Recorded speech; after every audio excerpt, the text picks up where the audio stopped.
Saxon Algebra 1, Lesson 89. Hello, students. We're back.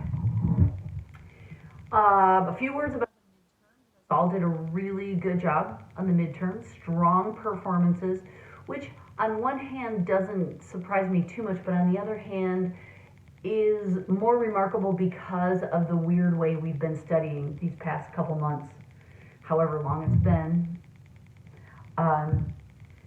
So, bravo. Fantastic job. We have another, month or two to go, but we're getting near to the end. So take faith, hang in there. We'll be fine. I'm going to hang on to your midterms until the end of the year, and then I'll just give you everything at once. So I have your midterms graded. I gave you your grades, but I've got the actual midterms here. If you have any questions about the points that you lost, the problems you got wrong, reach out to me. I'd be glad to talk to you about that more if you're not sure exactly what you got wrong or anything like that. But I put that in your reach out. The other thing that I have for you is a page that looks like this. What I've done is I have listed all of your review problem scores for all the weeks since Christmas. I gave you a hand calculation of this for your fall review problems, but I've got a little bit more of a formalized report that I'm using now. So this just picks up in January when we came back after Christmas. It lists all your review problems, then it gives you an average score and then a percentage score. So number one, this is useful to you so you can just see what a fantastic job you've been doing on review problems. And if there's anyone who is looking at your work to give you credit or a grade, like I know Abby works through the Resource Center, Edmonds Heights, showing this to that person, the person who reviews your work, the teacher, is Gracie's excited about the door closing. Anyway, I've got this for you with all of your review problems attached, and I'll be hanging on to those things for you as well.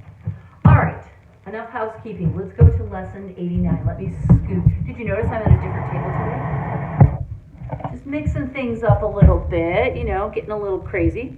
Lesson 89 are problems very similar to the coin problems that we've been doing, but they are involving slightly different scenarios besides just coins. So we call them value problems. And just like our coin problems, they will involve a quantity statement,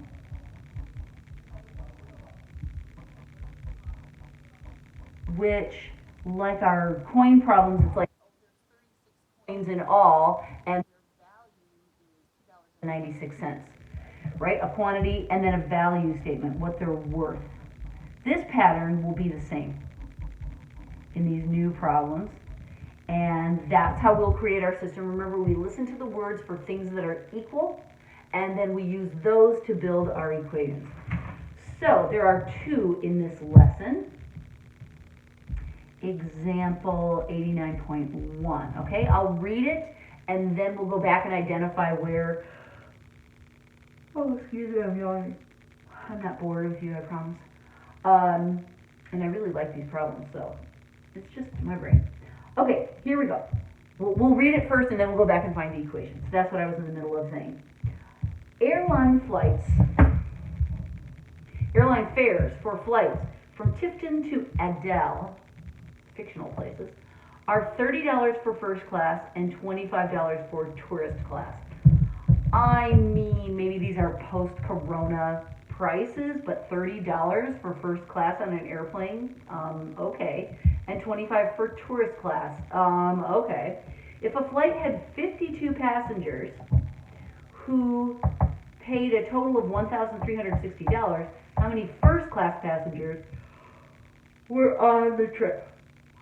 Excuse me, again, with the yawns. Okay, So we can see that the two variables here are the number of first class passengers and the number of tourist passengers.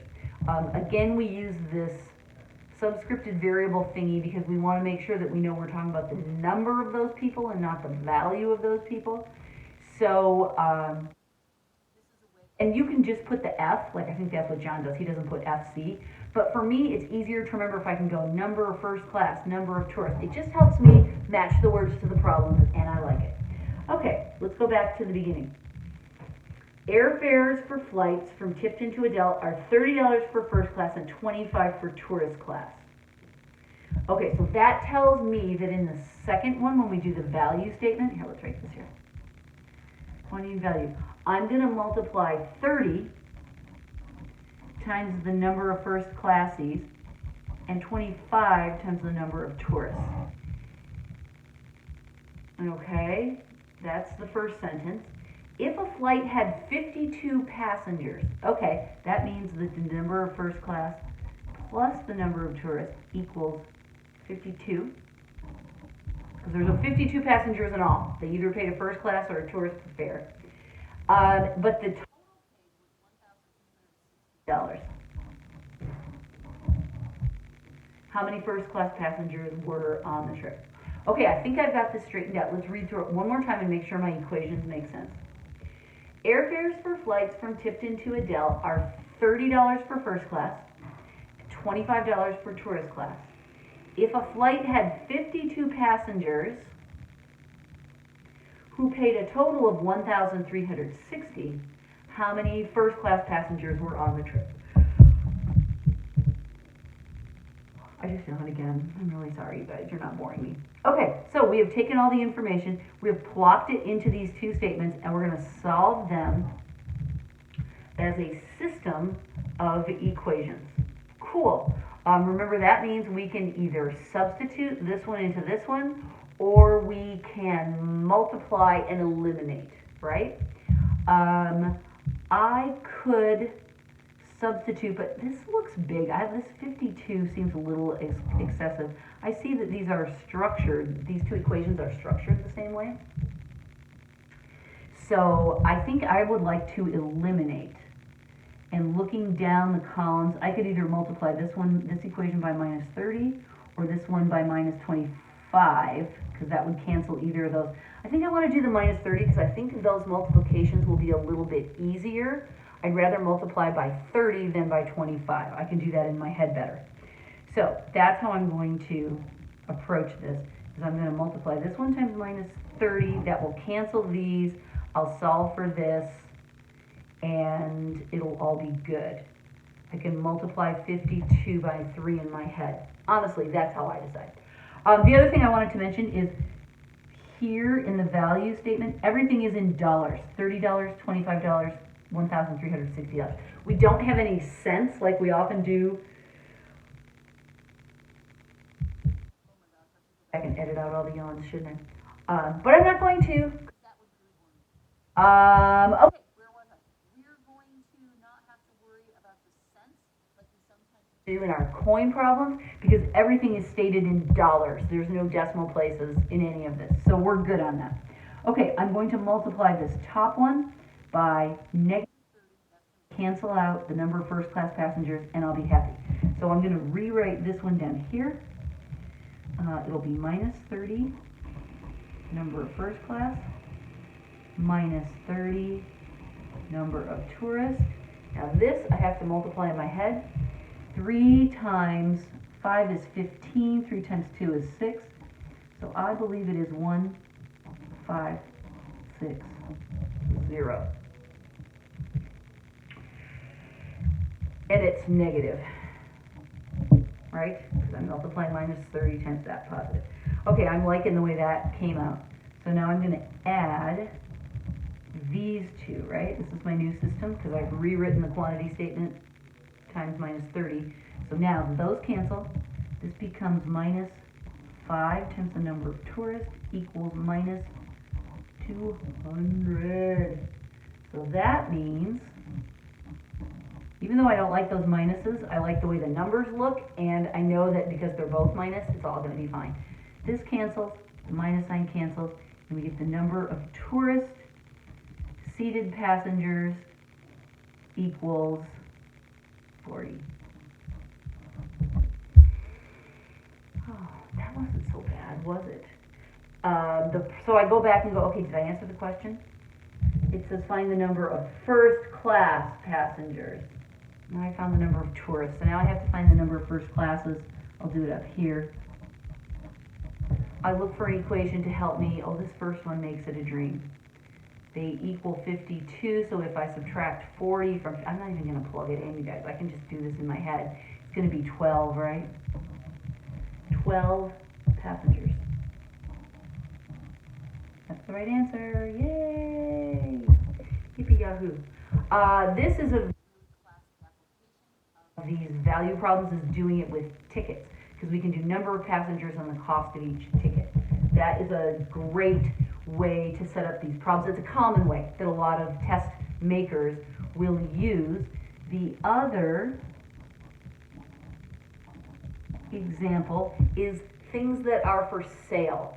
There's a problem somewhere about a fishmonger that sells fish. It might be in Algebra 2, I don't recall. But that's this is a spin on that. That's a smellier version because it's about cod and mussels, or haddock and mussels, I believe. Mussels, the kind of shellfish, not the kind of mussels like a bicep. Okay, so we've got a dress shop. The Watak. Here, let me write it so you can see it. John got kind of multicultural. Wataksha's dress shop sells less expensive dresses for $20 each and more expensive dresses for $45 each. Okay, I can see that's my value statement coming on. So it's going to be $20 times the number of less expensive dresses plus 45 is the price of the number of more expensive. I'm just going to use less and more as my subscripts. All right, the shop took in $1,375. Okay, so this is money talking here. And it sold 20 more of the less expensive dresses. So the number of less expensive is greater than the number of more expensive by 20. It sold more of the less expensive, that's hard to say. It sold a greater number of less expensive and a lesser number of less expensive. Oh, there's no way you guys. You see what I'm saying? The difference is 20. So I'm going to add 20 here. And I'm going to make that equal. All right? Okay, so there we are. We have a quantity statement and a value statement. The number of less expensive dresses sold equals the number of more expensive plus 20. $20 for a less expensive, 45 for a more expensive. That's the total amount of cash they took in. Okay, so now we want to solve these. This IC is set up really nicely for substitution. And even though, well, I don't mind multiplying that. So there is where we're going to do our substitution. All right, this one we chose elimination. And this time, we're going to choose substitution. What you will see, you guys, is that you get to start choosing for yourself. Okay, so whichever one you think is going to be easier, more straightforward, the numbers will work out better, it's your call. I do recommend that you mix it up and do a little bit of both. All right, so we're substituting the number of lesser dresses in there. So 20 times the number of more expensive plus 20 plus that equals that. All right, so I plugged this in right there. I used parentheses to make sure I would get the distribution right. All right, 20 times the number of more expensive plus 400 plus 45. Okay, so all I did was I distributed here. Equals 1375. And now I'm going to combine these like terms, and then I'm going to subtract 400. from both sides. And I'm going to get, this is going to be, I'm kind of running out of space here. It's going to be 65 nm equals, and then that's going to be 975. So this I'm going to take to the next page. 65 nm equals 975. Ready? Don't forget. Help me remember. 65 nm equals 975. Check my frame. Okay, we're good. All right, we're getting down to the end. Divide both sides by 65. Pray that John is kind. Spoilers, he is. That's going to go in here once. 3, 2, 6. Is that right? No, this is a 5. Look, I just changed it into a 6 for absolutely no reason. And how many times? I'm guessing 6 times 5 is 30. Let's try that. 5 times 2. No, 5 times 5 is 25. 6 times 5 is 30 plus 2. Oh, look, it came out evenly. Yay, John. So the number of more expensive dresses is 15. Let's see, does that answer? How many of each kind did they sell? Okay, so we need the less expensive as well. We flip back to our original equations and look for something that will help us. Oh, look, you take the number of more expensive and you add 20 to get the number of less expensive. I'm going to write that down. Number of less expensive equals the number of more expensive plus 20. So that would equal 15 plus 20. So that would equal 35.